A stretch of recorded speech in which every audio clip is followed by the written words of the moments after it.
తెలంగాణలో కమర్షియల్ సిలిండర్ల కొరత వాస్తవమేనని రాష్ట్ర పౌర సరఫరాల శాఖ మంత్రి ఉత్తమ్ కుమార్ రెడ్డి స్పష్టం చేశారు. గురువారం హైదరాబాద్లో మంత్రి ఉత్తమ్ కుమార్ రెడ్డి మీడియాతో మాట్లాడుతూ రాష్ట్రంలో నిత్యం సరఫరా అవుతున్న వంట గ్యాస్ సిలిండర్లలో దాదాపు 86% డొమెస్టిక్ కనెక్షన్ లేనని ఆయన స్పష్టం చేశారు. అలాగే మిగిలిన 14% మాత్రమే కమర్షియల్ అని వివరించారు. ప్రస్తుతానికి డొమెస్టిక్ సిలిండర్ల సరఫరాలో ఎలాంటి కొరత లేదని తమ శాఖ అధికారులు వెల్లడించారని చెప్పారు. కానీ కమర్షియల్ సిలిండర్ల సరఫరాలో మాత్రం కొన్ని ఇబ్బందులు ఉన్నాయన్నది వాస్తవమని తెలిపారు. మేము సిచ్యుయేషన్ ని మానిటర్ చేస్తున్నాము.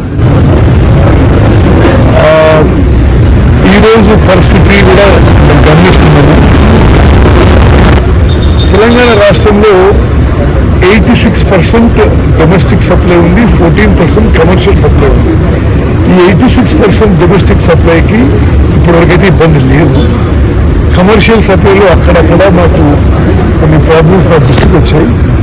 రేపు నేను చీఫ్ సెక్రటరీ గారు తెలంగాణలో ఉన్న ఆయిల్ కంపెనీస్ అందరినీ సివిల్ సప్లై శాఖ ఒక రివ్యూ మీటింగ్ పిలిచి వాస్తవం ఇప్పుడు తెలంగాణ రాష్ట్రంలో what exactly is the position, what is the shortage, is there any shortage, దాన్ని ఎగ్జామిన్ చేసి ఏ విధంగా మరి ప్రజలెవరికి ఇబ్బంది కాకుండా ముందుకు పోవాలను వేర్ ఎగ్జామిన్ సిచ్యుయేషన్.